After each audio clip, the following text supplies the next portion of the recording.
आपण पाहत आहात महाराष्ट्र वृत्तदर्शन न्यूज, रोखठोक आणि निर्भीड.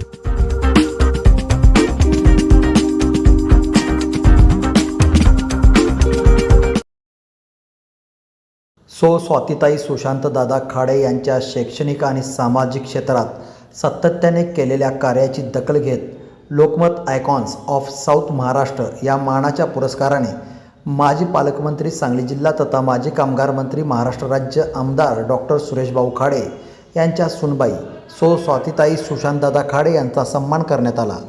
आजवर समाजासाठी केलेल्या कामाला मिळालेली ही पावती, हा सन्मान स्वातीताई सुशांतदादा खाडे यांना पुढेही अधिक उत्साहाने काम करण्याची प्रेरणा देईल असा विश्वास खाडे परिवाराने व्यक्त केला आहे. यावेळी कोल्हापूरचे पालकमंत्री नामदार प्रकाशजी आबिटकर, खासदार ॲडव्होकेट उज्ज्वल निकम, लोकमत माध्यम समूहाचे मुख्य संपादक तथा माजी मंत्री राजेंद्र दरडा आणि इतर मान्यवर उपस्थित होते.